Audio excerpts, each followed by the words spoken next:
Olá, irmãs e irmãos queridos. Mais uma vez, felizes aqui estamos, com o objetivo de nos confraternizarmos em torno da palavra do Mestre Jesus. Que todos estejamos confortavelmente acomodados e com nossas águas a fluidificar sobre a mesa. Pois Jesus é o caminho através do qual conquistaremos a nossa alforria dessas amarras de ignorância e insegurança que provocam doenças e temores infundados. Que a nossa fé esteja se solidificando cada vez mais e que possamos absorver a cascata de bênçãos derramadas sobre nós e nossos lares, quando estamos com o Divino Nazareno. Imploramos a Deus e a Jesus a autorização santa para que possamos iniciar a nossa reunião de hoje, com o coração repleto de esperança de que receberemos todo o consolo, paz e bênçãos que aspiramos. Que assim seja. A página sorteada de hoje está no capítulo 21 do Evangelho, intitulado Haverá falsos cristos e falsos profetas. Estudaremos o item 9, intitulado Caracteres do Verdadeiro Profeta. Vamos à leitura. Desconfiai dos falsos profetas. É útil em todos os tempos essa recomendação, mas sobretudo nos momentos de transição em que, como no atual, se elabora uma transformação da humanidade e então uma multidão de ambiciosos e intrigantes se arvoram em reformadores e messias.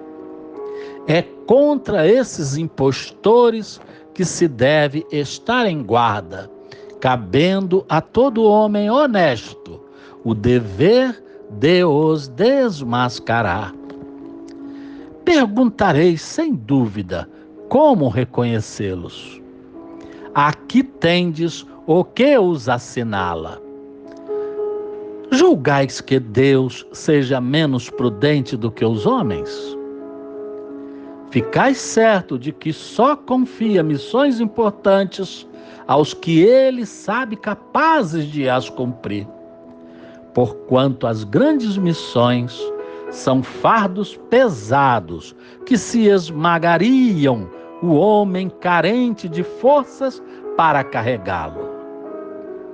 Em todas as coisas, o mestre há de sempre saber mais do que o discípulo, para fazer que a humanidade avance moralmente e intelectualmente. São precisos homens superiores em inteligência e em moralidade. Por isso, para essas missões são sempre escolhidos espíritos já adiantados, que fizeram suas provas noutras existências, visto que, se não fossem superiores ao meio em que têm de atuar, nula lhes resultaria a ação. Isso posto, a vez de concluir que o verdadeiro missionário de Deus tem de justificar pela sua superioridade, pelas suas virtudes, pela grandeza, pelo resultado e pela influência moralizadora de suas obras, a missão de que se diz portador. Tirai também essa outra consequência. Se pelo seu caráter, pelas suas virtudes, pela sua inteligência, ele se mostra abaixo do papel com que se apresente, ou da personalidade sobre cujo nome se coloca, mas não é do que um histrião de baixo estofo que nem sequer sabe imitar o modelo que escolheu. Outra consideração: os verdadeiros missionários de Deus ignoram-se a si mesmo, em sua maior parte. Desempenham a missão a que foram chamados pela força do gênio que possuem, secundado pelo poder oculto que os inspira e dirige a seu malgrado, mas sem desígnio premeditado. Numa palavra, os verdadeiros profetas se revelam por seus atos, ao passo que os falsos profetas se dão eles próprios como enviados de Deus. O primeiro é humilde e modesto. O segundo, orgulhoso e cheio de si, fala com altivez e, como todos os mendazes, parece sempre temeroso de que não lhe deem crédito. Alguns desses impostores têm havido pretendendo passar por apóstolos do Cristo, outros pelo próprio Cristo, e para a vergonha da humanidade, hão encontrado pessoas crédulas que lhes creem nas torpezas. Entretanto, uma ponderação bem simples seria bastante a abrir os olhos do mais cego. A de que, se o Cristo reencarnasse na terra, viria com todo o seu poder e todas as suas virtudes, a menos se admitisse o que fora absurdo, que houvesse degenerado. Ora, do mesmo modo que, se tirardes a Deus um só de seus atributos, já não tereis Deus. Se tirardes uma só de suas virtudes ao Cristo, já não mais o tereis.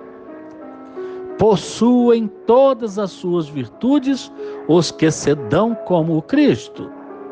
Essa é a questão. Observai-os, perscrutai-lhes as ideias e os atos, e reconhecereis que, acima de tudo, lhes faltam as qualidades distintivas do Cristo: a humildade e a caridade, sobejando-lhes as que o Cristo não tinha, a cupidez e o orgulho. Notai ademais que nesse momento há em vários países muitos pretensos Cristos, como há muitos pretensos Elias, muitos Joãos e muitos Pedros, e que não é absolutamente possível sejam verdadeiros todos. Tende como certo que são apenas criaturas que exploram a credulidade dos outros e acham cômodo viver à custa do que lhes prestam ouvidos.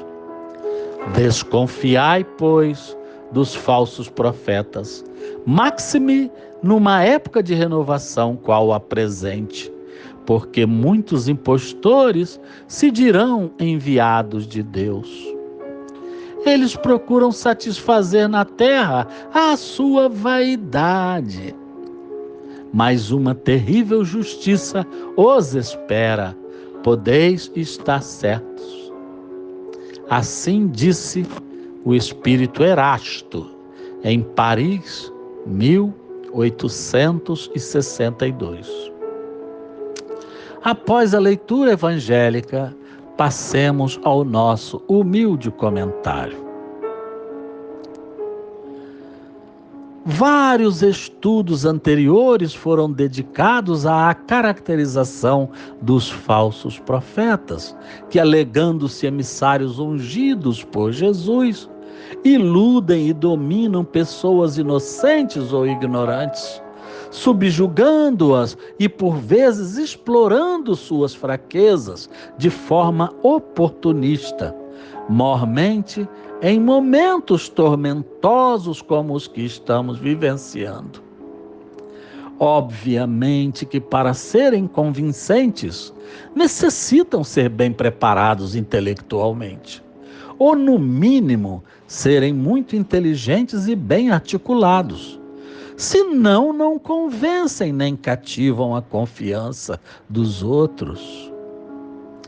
Mas, como menciona a lição, para que alguém possa ser enquadrado como um verdadeiro missionário, que contribua efetivamente para a ascensão espiritual do planeta, é mister que ele se torne um exemplo em conhecimento e em moralidade, especialmente em moralidade, no ambiente em que convive. Então, não é suficiente ter uma retórica adequada e persuasiva. É preciso que se exemplifique o que se fala através de ações cotidianas. E estes missionários jamais se sentirão ou se auto-intitularão profetas, porque são modestos e humildes, reconhecendo que têm muito ainda a aprender. E se esforçam por se desenvolverem e ajudarem sempre o próximo, sacrificando inclusive suas vidas pessoais. E quantos missionários sem diplomação estão à nossa volta, convivendo conosco, sem que o saibamos? Donas de casa, amigos, vizinhos, chefes, serviçais, em todos os níveis encontramos pessoas que têm prazer em servir e ajudar, em simplificar a vida dos outros.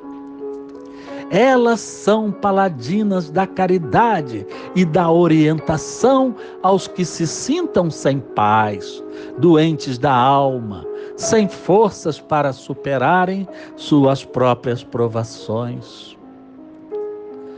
Para ser um verdadeiro profeta, o homem tem que agir em consonância com as atitudes do Mestre. Até porque necessitam da inspiração do alto para não fraquejarem nas suas missões e não ficarem pelo caminho. E para fazer por merecer essa inspiração, tem que irradiar pureza e superioridade espiritual. E como é bom conviver com um ser do bem, meus irmãos e irmãs. Ele nos cativa com a sua bondade, com seu desejo de servir, com sua simplicidade, seu equilíbrio, sua alegria e com sua fé irrestrita em Deus e Jesus. Todos nós, cristãos convictos, temos nossos lampejos de missionários, sempre que agimos imbuídos por um forte senso de caridade com alguém, doando amor, carinho, bens materiais ou bens morais. Mas isso não é suficiente para nos caracterizar como verdadeiros profetas. Somos protótipos de missionários, porque o verdadeiro profeta age tal e qual o Mestre agiria se estivesse entre nós, na maioria do seu tempo. Que trabalhemos com afinco e motivação no refinamento das nossas virtudes, para que um dia possamos merecer o enquadramento nas premissas de um representante legal do Mestre. Talvez nunca saibamos quando seremos verdadeiros profetas. E isso é positivo em nossas vidas, pois nos obriga a buscar indeterminadamente o aprendizado das virtudes do nosso grão-mestre Jesus. Muita muita paz.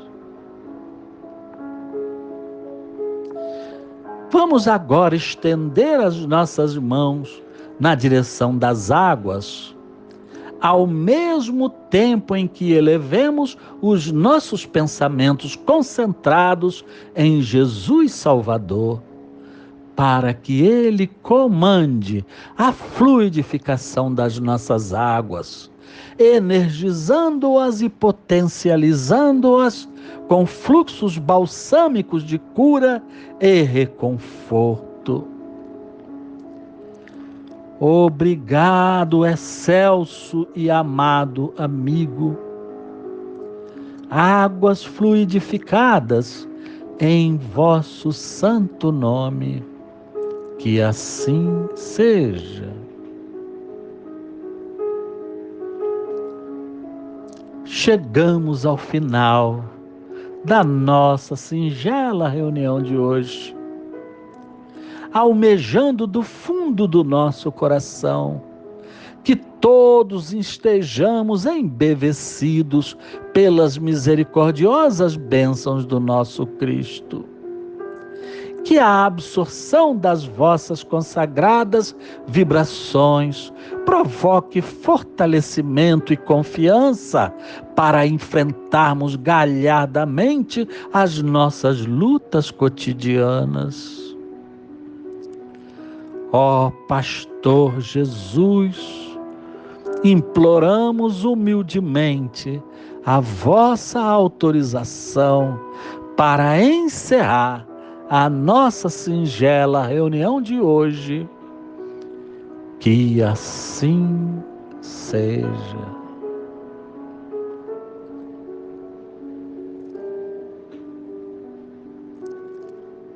Desfaz-se nesse momento a nossa corrente de amor fraterno. Que cada qual se incumba da sua missão com fé e resiliência. Até o nosso próximo encontro com o Mestre Jesus.